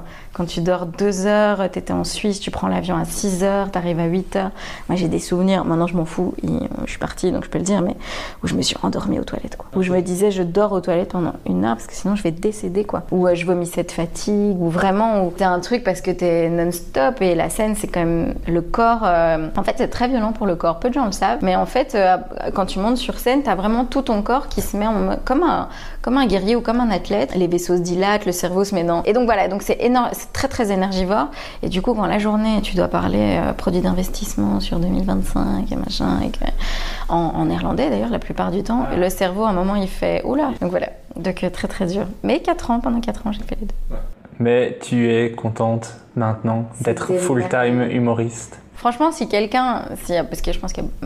je sais qu'il y a beaucoup d'humoristes qui travaillent le jour où tu arrêtes ton boulot. Après, je pense qu'il faut être sûr de soi. Tu as mis les choses en place pour pouvoir le faire, en être sûr. Pas avoir de mauvaises surprises, mais ce sentiment, le jour où tu quittes ton boulot, je me souviens le lendemain, il y avait un enregistrement d'ailleurs pour Teva à Paris. Je te jure, j'avais l'impression d'être une petite fille, quoi. Mais vraiment la petite fille qui regarde le monde autour d'elle en se disant oh, je peux faire ce que je veux. Juste ce que moi je veux, parce qu'il n'y a rien à faire quand tu as un job et que c'est pas ta passion. Même si tu aimes beaucoup ton job, etc., c'est quand même beaucoup d'obligations, tu vois. C'est le fameux Outlook, les 8000 réunions, les mails, les machins. Et là, tout d'un coup, c'était je vais plus devoir me connecter dans les hôtels, je vais plus devoir justifier, jongler sur ah oui, j'ai pris tel jour de congé, donc machin. C'était je peux gérer ma vie toute seule. Et ça, c'était un sentiment incroyable. J'allais dire tu m'étonnes, mais je ne le sais pas. Mais tiens, je te le souhaite vraiment. Peut-être un jour, je ne sais pas, c'est dans les réflexions continuelles de l'humoriste. Tu as fait énormément de concours et de festivals, que ce soit en Belgique, en Normandie, tu as eu 3 en France, toute la France. Toute la France, mon Dieu. Tu as eu 3 prix au Printemps du Rire de Strasbourg, un autre au Festival de Rochefort. Est-ce que tu aimes ça, les concours? Pas que j'aime ça, je pense que ça fait partie du jeu. Donc j'ai commencé le Next Print et comment ça s'est passé? En fait, ce qu'il y a de bien, c'est que l'humour, en Belgique en tout cas, c'est un petit circuit et très vite les humoristes, donc j'ai le souvenir de Soum ou Funky Fab ou qui étaient déjà installés, me disaient ah mais alors il faut s'inscrire à tel concours, faire tel et donc il y a eu le Next Prince et je sais plus qui m'a vu où et ils m'ont dit et c'est le festival de Bastogne et ils m'ont dit ah mais on aime bien, est-ce que vous voulez pas venir faire le concours? Je dis ah oui pourquoi pas et en fait ce qu'il y a c'est que dans les festivals il y a plein d'autres festivals, il y a plein d'autres professionnels et encore une fois j'ai pas géré en fait, c'est-à-dire que j'ai fait le Next Prince, j'ai fait Bastogne, de là on m'a dit est-ce que tu veux faire ça et du coup en fait c'est à chaque fois tous les festivals qui me contactaient et donc c'est vrai qu'il y a eu comme ça pendant 2 ans, c'était le tout début où j'ai fait le grand chelem quoi, c'est-à-dire que j'ai fait tous les festivals, mais après c'est génial parce que tu peux jouer, les festivals à l'époque c'était ce qui payait parce que quand tu fais des premières parties bon, c'est un peu gratuit, il y avait des prix et du coup moi ça me confortait et donc j'étais pris, mais je sais qu'après 2 ans j'ai dit ok, cette date là c'est fini, j'arrête les concours parce que après, j'ai quand même cette vision très marketing de dire, voilà, c'était la phase où il fallait se faire découvrir une fois, parce que après, c'est un tremplin pour des jeunes talents, mais là, ça faisait 3 ans que j'en faisais. Je trouvais que par rapport à des gens qui jouaient depuis 1 an, c'était pas justifié. Mais donc voilà, donc pendant 2 ans, mais c'est vraiment. Alors, il y a certains concours où tu t'inscris, que t'as vraiment envie de faire, par exemple comme le Vous Rire de Liège. Je me suis inscrite une première année où j'ai pas été prise, et puis la 2e année où j'ai gagné. Mais sinon, oui, c'est beaucoup les professionnels qui te contactent et qui disent, est-ce que ça te dit de venir faire le tremplin? Et donc voilà, donc j'ai fait ça pendant 2 ans. Donc c'est pas que j'avais un kiff particulier sur les festivals ou les tremplins que je ne connaissais pas avant de faire de l'humour. Je connaissais pas du tout ce monde-là. Et donc voilà. Et puis surtout, ça te permet de rencontrer d'autres humoristes qui arrivent un peu moins quand tu en fais plus. Je sais que les festivals, ça m'a permis vraiment de découvrir d'autres humoristes, découvrir ce monde-là, de jouer dans les villes à chaque fois, d'avoir des directeurs de théâtre qui te disent on aime bien, est-ce que vous avez un spectacle ou pas? Mais surtout de me faire des potes quoi. Il y a des gens aujourd'hui qui vivent en France, mais par exemple Julien Santini, Alexandra Pizzagalli, tous ces gens-là ont continué à s'envoyer, Bruno Pecky en Suisse, Charles Nouveau, tous ces gens-là on continue à s'envoyer des messages, donc ça te permet de vraiment créer des amitiés parce qu'on vit des bons et des mauvais moments ensemble, parfois on passe plusieurs jours ensemble, donc franchement je regrette pas du tout, mais ça doit rester, enfin les festivals il y a plusieurs phases, il y a la phase tremplin, puis après là il y a la phase où tu joues ton spectacle, et puis donc voilà, mais donc j'étais contente de faire cette phase-là, mais ça doit rester une phase. Et puis surtout, j'avais plus la place pour mettre tous mes trophées. Oui, mais parce que par contre, les trophées en humour, je ne sais pas pourquoi, sont assez conséquents. Voilà, et si je peux... Après, c'est mon côté un peu marketing et design scandinave, j'aime ça. Mais ils sont toujours très, très grands et pas toujours très... Tu vois, on n'est pas sur du Rothko ou sur des œuvres d'art. Donc du coup... Mais merci à eux, ils sont magnifiques et j'en suis ravie. Et surtout, gagner des prix, ça permet de gagner beaucoup. Et donc du coup, voilà, j'ai fait le tour, j'étais contente. Et du coup, après, ça m'a permis, après ça, du coup pouvoir jouer mon spectacle à chaque fois dans les villes, donc à Rochefort, à Morges en Suisse, par exemple j'ai été à Mâcon, enfin tous ces festivals-là, après tu peux venir jouer. Au Québec aussi. Ils achètent ton spectacle. Oui, mais ça c'est grâce à bien sûr Vincent et Bruno Taloche et Le Vous Rire, parce que j'avoue que ça c'est un des tremplins, si tu peux le faire et que tu peux le gagner. C'est vraiment très très cool, parce qu'à l'époque, dans les prix, tu avais le fait... En fait, comme il y a un partenariat avec plusieurs festivals, donc à l'époque, il y avait le Marrakech du Rire. Donc moi, j'étais la dernière année Marrakech du Rire. Donc Marrakech du Rire, performance d'acteur à Cannes, Morges Sourire en Suisse et Comédia à Québec. Et en fait, à chaque fois, tu vas jouer dans les festivals, il y a tous les tremplins. Et donc le Québec, c'était une expérience. L'accueil était formidable. J'ai découvert les shows d'humour québécois, mais ils sont à un niveau, on n'est vraiment pas là, quoi. C'est-à-dire que c'était un gala, donc télévisé Comédia. Et c'était sur tous les humoristes de moins de 35 ans. Mais déjà, la salle, t'as l'impression, tu sais, d'être dans les salles américaines grandioses, des trucs des années 30 comme ça. Les gens font des standings à chaque... Enfin, tu vois, il y a vraiment un truc où tu sens qu'ils sont drillés. Donc, c'était très intéressant. Et puis, surtout, culturellement, d'être confronté au Québec. Humoristiquement, on n'a pas la même culture. Et donc, au-delà même des référents où il faut essayer de trouver... Mais bon, ça se fait assez facilement si tu parles. Mais on n'a pas la même culture humoristique. Donc, on était tous un peu... que ce soit français, les Suisses ou les Belges, on était un peu déstabilisés parce qu'ils riaient pas aux mêmes choses qu'en Europe. Et donc, du coup, c'était très intéressant. Puis j'ai joué dans un bus scolaire. Ils ont fait jouer sous des tentes, des bus scolaires, enfin vraiment des trucs. On a fait des scènes ouvertes vraiment dans des vrais bars québécois. C'était une très très bonne école. Mais Bruno et Vincent, franchement, ils soutiennent énormément les jeunes talents. Et je me souviens qu'ils venaient voir nos scènes, dans les scènes ouvertes, les bus, ils nous suivaient un peu partout. Donc c'était vraiment une très très belle expérience. Et j'avais jamais été au Québec. Et surtout grâce à ça, je peux enfin faire l'accent québécois que je ne ferai pas Régis. Mais c'était un grand rêve parce que j'arrivais pas à le faire. Je le pratique régulièrement. J'adore cet accent. J'adore cet accent. C'est mon accent préféré. Mais oui, et quand je suis revenue, j'ai fait cet accent pendant un mois, les gens n'en pouvaient plus. Donc voilà, donc très très belle expérience. Moi je consomme énormément d'humour québécois, donc c'est mon... Pour toi c'est la base. Moi c'est la base, et donc je sais vraiment ce que je préfère. Donc moi quand on me parle de Québec, de jouer au Festival Comédia, j'ai les yeux qui s'illuminent. Oui. J'en ai parlé avec PE, qu'il avait fait aussi, avec Benoît Delabie, qui avait eu aussi cette chance de pouvoir aller jouer. Je pense que Laura Lone et Cécile Djonga aussi ont gagné, mais je sais pas si elles ont été au Comédia. C'est une expérience, mais je pense qu'il faut rester plus longtemps. C'est-à-dire que je pense qu'il faut se dire, par exemple, Paul Mirabel m'a dit qu'il avait fait ça, ou Tania Dutel, où tu restes 3 semaines, un mois, et tu fais des scènes ouvertes, parce que je pense que tu peux partir de ton set rodé, mais pour moi, il faut écrire sur place, en fait. C'est comme faire de l'humour dans une langue étrangère. Il faut pas traduire ton texte, il faut réécrire quelque chose là-bas. Donc pour moi, il faut... Et c'était très court, parce que je suis arrivée le 8, c'était au mois d'août, le 8, et je repartais le 12, quoi. Donc, et on a joué, je crois, 8 ou 9 fois sur 3 jours. Mais vraiment top, vraiment très très, très très cool. Et ben voilà, ça me fait rêver. Je te fais un peu baver. T'es un peu bavé, oui. J'allais te demander, est-ce que t'es encore stressée de monter sur scène? Oui, là la première au mois de juillet, j'ai vraiment retrouvé... mais c'est vraiment tout mon corps qui avait mal. Mais tu stresses, oui, différemment, c'est-à-dire que t'as appris à gérer... au début, c'est vraiment un truc qui te prend aux tripes et limite... J'ai retrouvé ça, donc là la première, et quand j'ai été à Montreux. C'était vraiment, parce que t'es derrière 2 grandes portes comme ça, et on connaît tous, tu vois, la scène de Montreux, même si c'était un peu différente de celle dont on a l'habitude. Et là, je te jure, j'avais vraiment ce truc de nouveau, quoi, où je disais, mais Farah, respire, c'est une scène comme les autres, t'as déjà joué devant 5000 personnes, c'est pas grave. Et donc voilà, donc il y a parfois des moments où c'est vraiment... Parce que soit c'est le lieu qui est énorme, comme Montreux, soit c'est la salle qui est énorme, comme le Zénith de Toulouse, où tu vois, tu te dis bam, mais c'est vrai qu'après, plus tu joues, plus ça devient un peu un truc, quand tu joues tous les jours, ça devient un peu un automatisme, donc le stress est différent. Du coup, c'est pour ça que c'est cool de tester du nouveau matos, parce que tu retrouves un peu, quand c'est rodé, même si les gens rient pas, tu te dis bah c'est rodé, c'est que je l'ai mal vendu, ou qu'il y avait un truc, mais donc c'est bien de tester du nouveau, parce que tu retrouves cette petite magie de est-ce qu'ils vont rire, pas rire, et alors cette émotion, le premier rire, la première fois que tu dis une vanne, tu ne retrouves jamais ce rire, je trouve. Parce que je pense que la façon dont tu le dis et la façon dont tu le réceptionnes a quelque chose de très authentique d'une première fois. Donc voilà. Donc il faut tester pour retrouver ces petites émotions du début. Et donc si tu devais choisir entre rodage et jouer son spectacle, tu choisirais quoi? Les deux? Mais si tu devais choisir? Si on m'impose vraiment de choisir... Tu ne peux plus faire que ton spectacle ou ne peux plus faire que du rodage?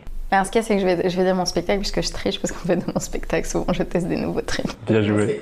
Bien joué, elle s'en est sortie très bien. Tu as aussi fait plusieurs premières parties. Tu as eu la chance de faire Laurence Bibot, Et Blanche Gardin, j'ai lu. Blanche Gardin au Kings of Comedy Club. Ah, quand même. C'était assez fou. Mais oui, il y a eu Kian Kojandi, Blanche Gardin, Laurence Bibot, Guillermo Guise, Thomas Wiesel. Bon, je continue de baver. Hein. Oui, il y a eu plein. Rachid Badouri au Cirque Royal, c'était assez fou.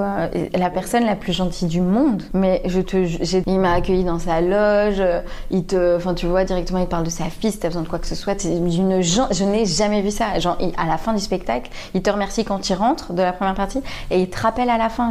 Combien d'artistes font ça? Mais donc, oui, Laurence Bibot, j'ai fait pendant un moment, beaucoup ses premières parties. Et c'est ça qui est cool avec Laurence, c'est qu'elle aime bien les jeunes talents. Donc maintenant, je ne fais plus partie des jeunes. Donc elle dit, ma chérie, t'as plus besoin de mes premières parties.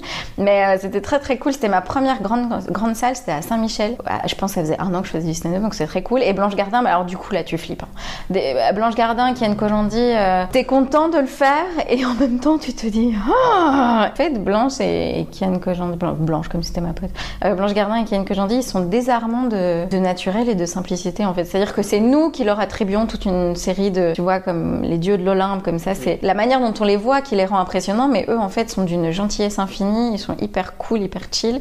Donc c'est très déstabilisant parce qu'ils te parlent pas normalement en fait. Hein, et donc ouais, c'était très très cool. Et en même temps, tu te sens tellement petit, vraiment tout petit. Tu te dis, est-ce que je vais vraiment oser dire mon texte devant ces gens-là? Oui, il y a eu Marina Rollman aussi, Tania Dutel au tout début. Ouais, c'est bon, on a compris. Donc, ouais, non, c'est très très cool les premières parties. Ah, finesse, tu viens de citer, je crois, quasiment tous mes humoristes préférés. Tania Dutel, j'adore. Kian Kojandi, j'adore. Blanche Gardin, Marina Rollman, c'est... Et ils sont tous adorables, c'est ça le pire. Ils sont incroyables. Tu veux que je rajoute un peu? Si tu en as, vas-y, fais ta plaisir. Non, mais c'est ceux, je suis désolée pour ceux que j'oublie, mais...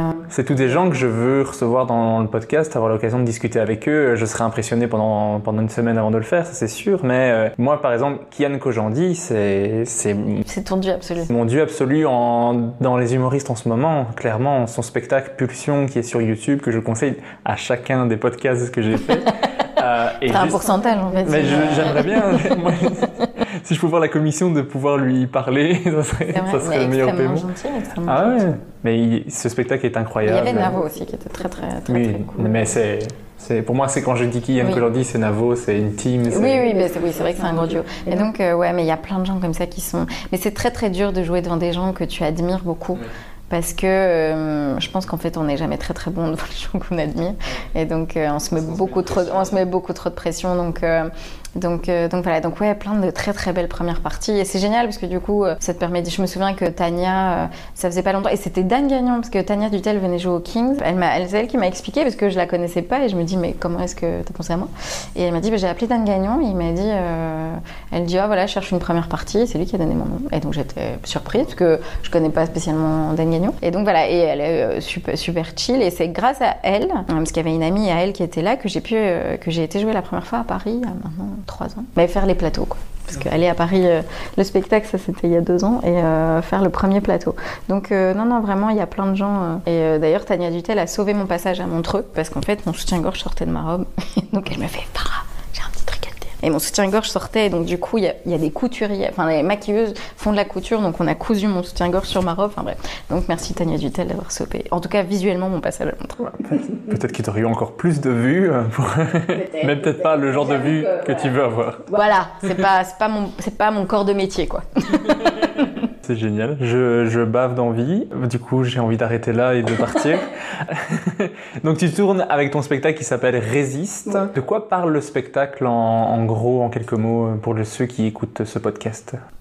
Après je pense que tout est dans le titre, mais voilà, c'est résister aux clichés, aux dictats de la société. Et donc on part des dictats de la société, les clichés, les stéréotypes, et puis après on va dans l'homophobie, la misogynie, le racisme, enfin voilà, toutes les cases dans lesquelles on voudrait enfermer les gens.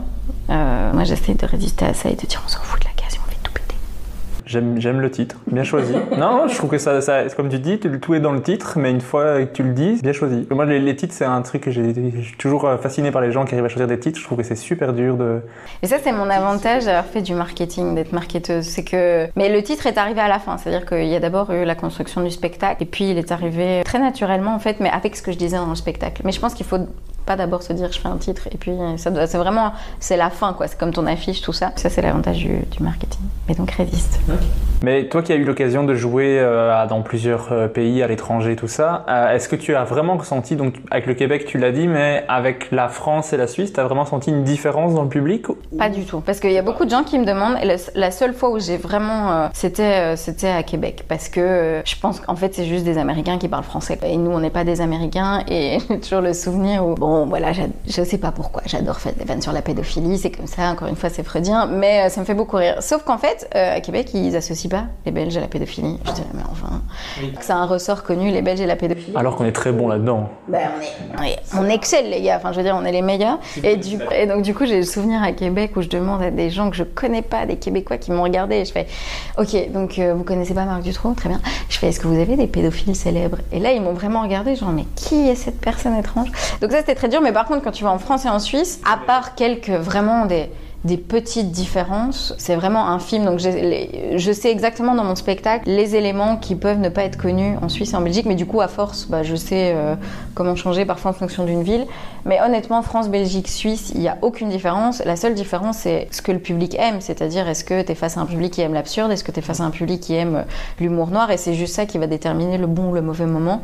Mais pour moi, à part quelques référents culturels, il n'y a aucune différence France, Suisse, Belgique. Donc tu vas avoir un succès à l'international. Je te le souhaite. Ouais, écoute, on le souhaite tous, bien sûr, parce que toute l'humanité rêve que je réussisse. Qu'est-ce que tu aimes le plus dans le fait de faire de l'humour? Avoir ce moment où je dis ma punch et que les gens rient. En tout cas, pour moi, c'est la seule... c'est l'intérêt principal, c'est d'avoir cette explosion de rire comme ça. Alors, je pense qu'il y a quand même un truc très... Parce que les gens qui te disent « Non, mais on nourrit l'âme, c'est pour l'amour des gens. » Non, c'est très égocentrique. Je pense que c'est une caresse à notre ego. Et donc voilà, ouais, le kiff d'entendre le rire. C'est pour ça qu'on passe des mauvais moments quand les gens rient pas, parce que s'il n'y a pas ça, ça n'a pas d'intérêt. Donc c'est juste de faire rire les gens. Mais quand elle a dit le rire, je fais le commentaire audio, il y a eu un sourire qui s'est affiché, vraiment du fond de l'âme qui est ressorti, les yeux qui sont ouverts, les pupilles sont dilatées. On a vu tout de suite que... Le cœur bat plus fort, c'est incroyable. Elle a une petite goutte comme ça qui est tombée en dessous de sa chaise, d'émotion. Ça j'ai pas osé le dire, mais voilà, c'est glissant maintenant. 35 ans, la continence, on n'est pas loin, tu sais. Ça va plus vite qu'on ne le croit. Et du coup, je te demandais, mais qu'est-ce que tu aimes le moins dans le fait de faire de l'humour? Parce que certains, c'est le côté marketing. Toi, tu as dit que tu étais à l'aise avec ça. Alors, je suis à l'aise avec le côté marketing, mais ce que j'aime le moins, c'est vraiment les réseaux sociaux. Je le fais parce que aujourd'hui, ça fait partie du taf et t'es vraiment obligé.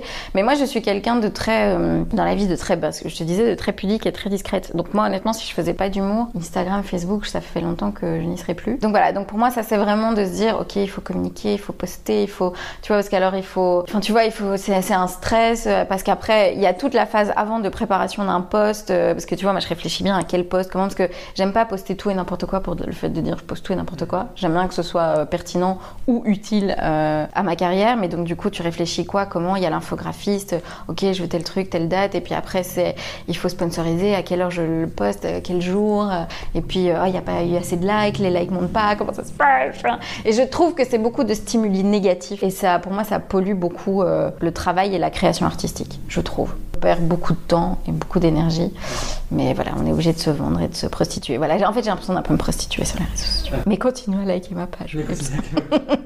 On va maintenant conclure en passant par ce que j'appelle l'interview name dropping. Je te demande à chaque fois de me citer un humoriste ou une humoriste, homme, femme, québécois, suisse, français, canadien, serbo-croate, chien, chat. Si. Okay. L'humoriste le plus sympa que tu aies rencontré. Rachid Badou. Tu l'as dit tout à l'heure, donc ça tombe sous le sens. L'humoriste qui t'a inspiré ou qui t'inspire encore le plus? Gaspard.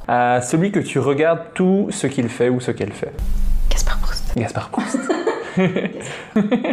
Celui ou celle qui t'a donné envie de monter sur scène. Alors là, Florence Foresti. J'étais très très très très fan. Parce que je vais pas souvent voir des spectacles, mais elle, j'ai vu. Donc merci Florence. Je comprends.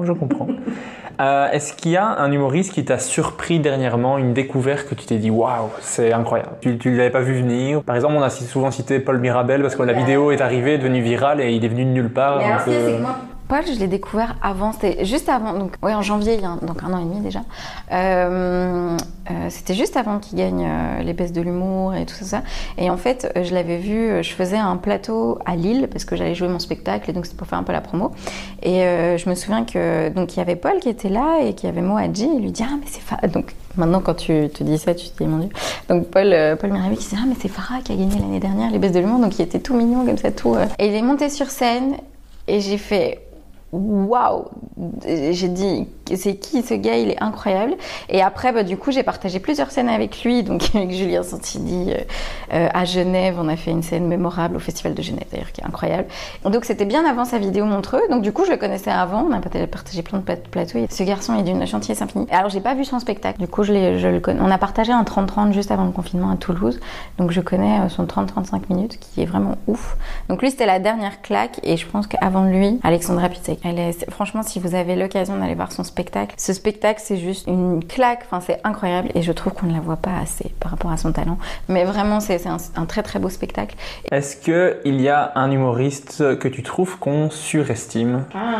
S'il n'y en a pas, il n'y en a pas, on peut passer à la question.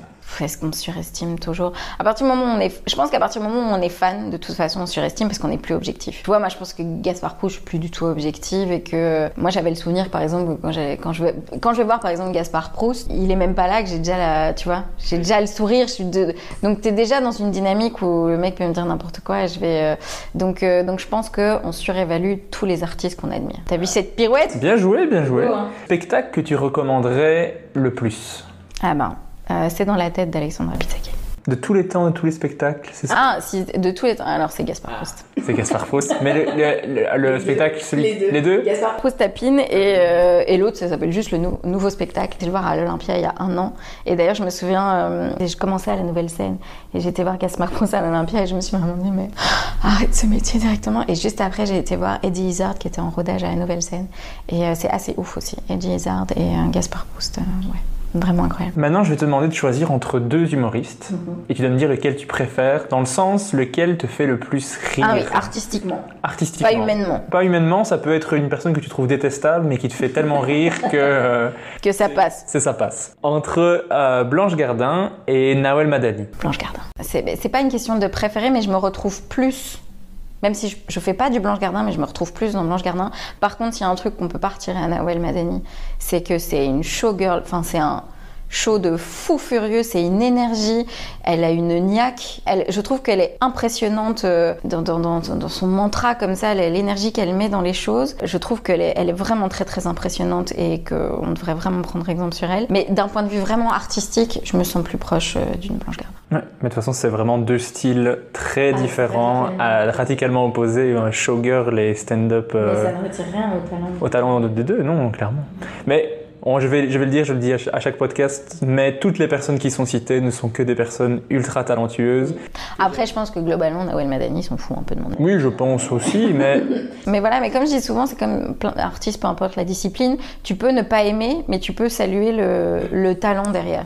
Et donc voilà, là c'est plus une question de sensibilité. Choix suivant, tu dois choisir entre Gaspard Proust et Louis C.K. Oui, Gaspard Proust. Gaspard Proust directement, il n'y a même pas de réflexion directement. D'ailleurs, on dit Gaspard Proust, un sourire s'affiche directement. Mais oui, mais je sais, alors que ce mec, voilà, c'est pas un personnage sur scène, c'est lui. Donc voilà, mais j'adore, je sais pas pourquoi, cette espèce de truc de pas de filtre, voilà, j'adore. Donc, et une plume plus c'est méchant, incroyable. mieux c'est, et il est parfait. Entre Paul Mirabel et Ino JP. Oh non! Ah non, parce que pour moi, honnêtement, tous les deux, c'est des génies. Je trouve que Ino JP est beaucoup trop sous-coté, comme pour utiliser des langages financiers, beaucoup trop sous-coté. Et ils sont tous les deux des amours.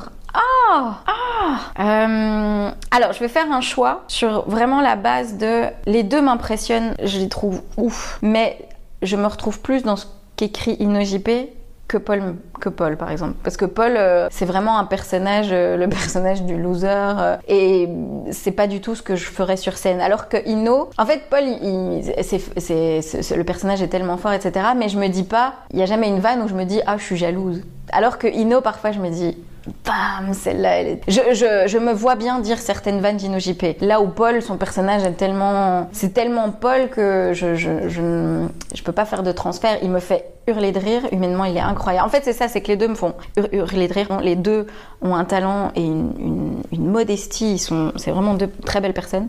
Mais je pense que dans l'écriture, je suis plus proche d'InnoJP. Moi, ce qui est marrant, c'est que j'aurais dit que me sens beaucoup plus proche de Paul Mirabel. Ouais. Et que Inno va faire plus rire. Ah ouais. Mais que Paul me touchera plus, mais en fait on m'a marqué dans plusieurs posts pour me dire ah, on dirait toi. Ah ouais. Et je ne pouvais qu'admettre que c'était vrai. Je me reconnais énormément dans ce. Il faut te différencier. Hein. Ouais, il faut me différencier. Mais bon, je suis quand même. Après, il a un physique très très particulier. Voilà, mais je suis pas dans le même style, mais dans la personnalité, je me suis reconnu beaucoup et j'ai partagé, j'ai trouvé ça génial parce que je trouvais que c'était un côté qu'on n'a pas vu souvent et je pense que ça peut être sa force. C'est ça en fait, je trouve que pour moi c'est le même effet waouh que j'ai eu par exemple quand j'ai découvert une vidéo de Farid il y a quelques années. Parce que j'ai vraiment matché en me disant mais il avait une musicalité qu'on n'avait jamais entendue. Et Paul en fait, c'est souvent ce qui fait que ça explose, une Blanche Gardin, Farid, ou c'est des musicalités qu'on n'a pas entendues. Et c'est pour ça que moi je regarde pas tant de spectacles que ça. Okay. Parce que j'ai pas envie d'être trop influencée. Parce que qu'on le veuille ou non, les gens qu'on aime beaucoup, on est un peu influencés. Et il y a eu toute une mode comme ça où il y avait plein de mini Farid un peu partout. Maintenant, il va y avoir plein de mini Paul Mirabel, il y a eu plein de mini Blanche. À partir du moment où la musicalité t'apporte quelque chose qui n'existait pas, c'est waouh. Et InnoJP, je trouve qu'il a une musicalité que personne n'a. Et en fait, ce qui fait que je me retrouve un peu plus en lui, c'est que les thématiques qu'il aborde, tu vois, il a une vraie réflexion sur le monde et il déconstruit plein de choses, tu vois, avec son parcours, avec tout ce qu'il est. Donc deux personnages très très forts et incroyables, mais si je devais être jalouse du travail de quelqu'un, ce serait InnoJP. Choix suivant entre Laurence Bibot et Florence Foresti. Laurence. Après, j'aime beaucoup. Voilà, je t'ai dit, moi j'étais fan de. Je pense que je connaissais son premier spectacle par cœur, le deuxième aussi. Je regardais toutes les émissions. Laurent Ruquier, on a tout essayé. Mais ce que j'aime beaucoup chez Laurence, déjà je la connais. Florence Foresti, je ne la connais pas. Mais Laurence Bibot, ce que j'aime bien, c'est qu'elle est c'est très belgo-bruxellois en fait. Il y a vraiment un truc de, je sais pas, il y a une sorte d'attachement.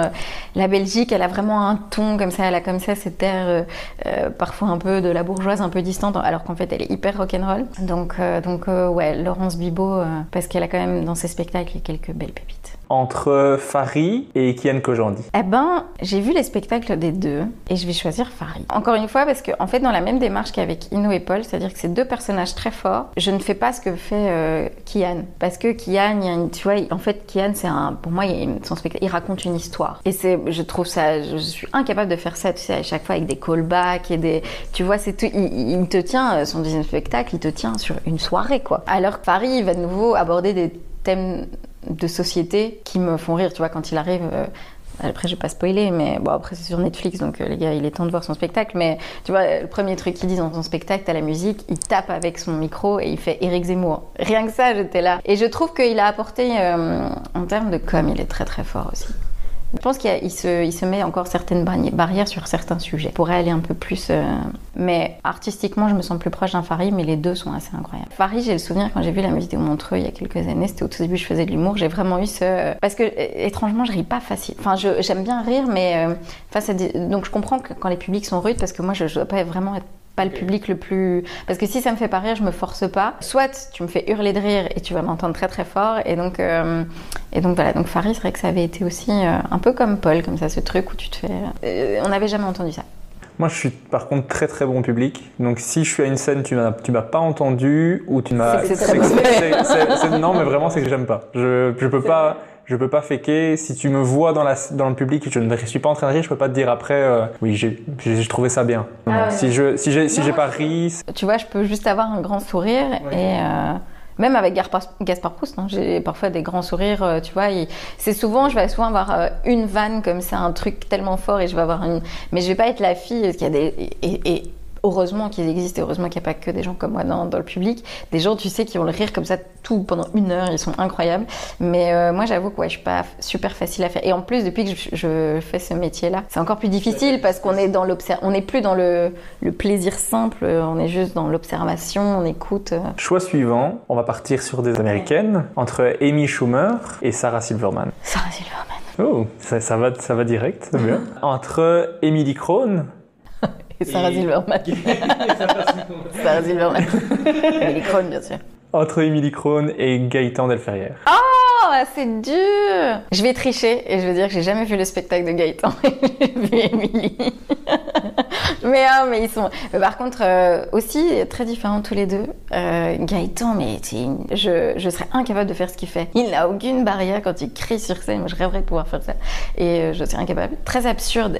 Tu vois, par exemple, l'humour absurde, je ne suis naturellement pas attirée par ça. Mais quand je vais voir un spectacle absurde qui me... Tu vois, comme quand je vois un Gaëtan ou Eddie Izzard, tu vois, ou Yacine Bellous, je serais incapable de faire ça. Mais ça me fait rire. Donc, tu vois... Oui, ok, je suis plus Gaspard Proust et humour noir, Pierre-Emmanuel Barré, Émeric Lompré, ce genre de choses. Mais voilà, même les disciplines que je maîtrise pas, je trouve que Gaëtan, il fait partie de ces gens-là. Et Émilie, ce qui est fascinant, c'est que il n'y a pas beaucoup de gens non plus qui sont comme elle, parce qu'elle a une sorte de... C'est aussi un peu un ovni, elle joue un peu, c'est un peu le bisounours, qui est l'antithèse des clichés sur les humoristes féminines, donc voilà. Mais Gaëtan, je n'ai jamais vu son spectacle, d'ailleurs il va me dire, il était peut-être temps, mais à chaque fois on se loupait, donc Émilie Krohn. Et puis même, elle a la priorité sur les 5 ans. Une sorte de hiérarchie dans le temps, elle était là avant, donc mais je t'aime Gaëtan. Entre Guillermo Guise et Pablo Andrés. Guillermo. Entre Cody et Alex Vizorek. Ça, c'est très très dur. Oui, je sais, j'ai bien choisi. Parce que les deux, ils sont juste adorables, mais vraiment adorables, et ils font deux choses complètement différentes. Mais qui te fait le plus rire? Le suspense est placé. Elle regarde dans le vide en cherchant une réponse. Ça, c'est dur. Ah, je suis content. C'est des rires tellement différents. Oh non, ah. Elle cherche un moyen de s'en sortir. Ouais, je cherche un moyen de m'en sortir. Parce que là, je suis incapable de choisir. Mais je veux dire que Cody m'a mis sur plus de plans. Que Alex. Non mais Alex par contre c'est cool parce que il like beaucoup, il poste et s'il a un truc il te contacte, mais c'est vrai que Cody je sais pas pourquoi, comme un grand frère comme ça depuis le début, il est très... On a été jouer à New York ensemble, il m'a invité pour ses 10 ans de carrière au VOO, c'est lui qui m'a invité au Magritte, donc voilà, donc je vais plus jouer la carte sentimentale et relationnelle que artistiquement, parce que ça c'est impossible de choisir entre les deux, et même humainement il y en a aucun des deux, c'est juste deux pépites. Mais avec Cody, j'ai eu... Allez, Cody, c'est pourquoi je le dis. Avec Cody, on a vécu New York. Et rien que pour ça, ce sera à vie. Et ben voilà, tu as réussi à t'en sortir sans dire de mal de personne. J'adore cet exercice de fin de podcast parce qu'à chaque fois, les gens essaient de se dépatouiller et de placer des compliments pour les deux personnes. Mais là, pour le coup, c'était sincère. Il n'y avait personne où je me disais... Mais je fais vraiment pas ça pour briser des amitiés. C'est juste, ça me fait un peu rire de voir comment les gens... J'espère qu'Amy Schumer va pas m'en vouloir. Voilà. Parce que Sarah Silverman est arrivée vite quand même.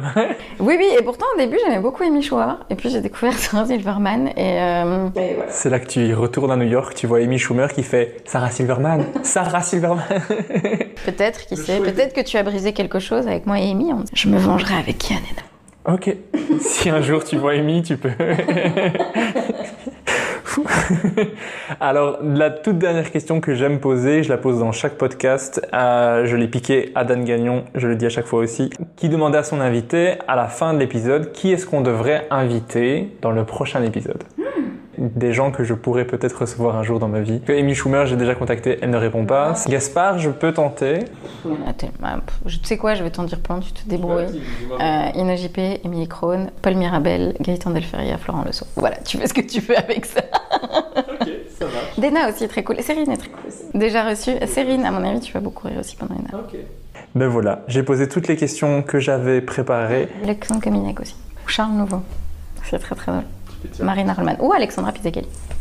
Ça fait déjà une bonne petite liste. Hein. Je peux continuer. Ça marche.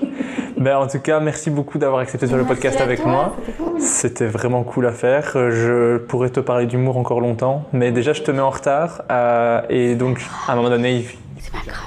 Mais donc, si vous voulez retrouver Dena, vous pouvez avoir toutes les infos sur son Insta, sur Farah. Je viens de dire Dena parce qu'on vient de dire. Mais je me suis dit, pourquoi on peut faire la promo de Dena aussi.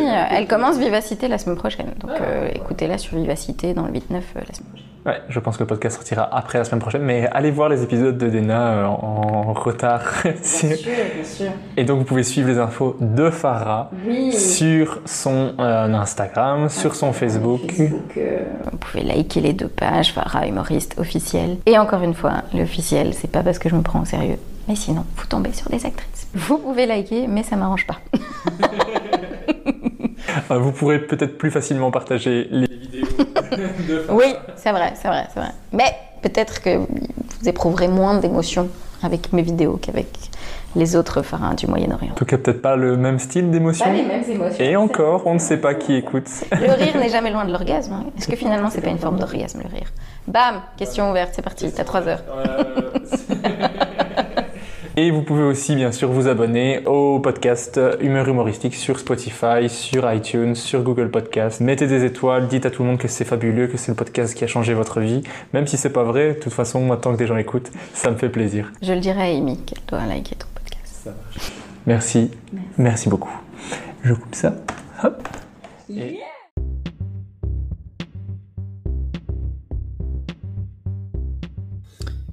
Merci d'avoir écouté Humeur Humoristique. N'hésitez pas à donner votre avis, à vous abonner et à le partager autour de vous. Si vous avez détesté, écoutez le suivant. Il sera mieux. Bisous.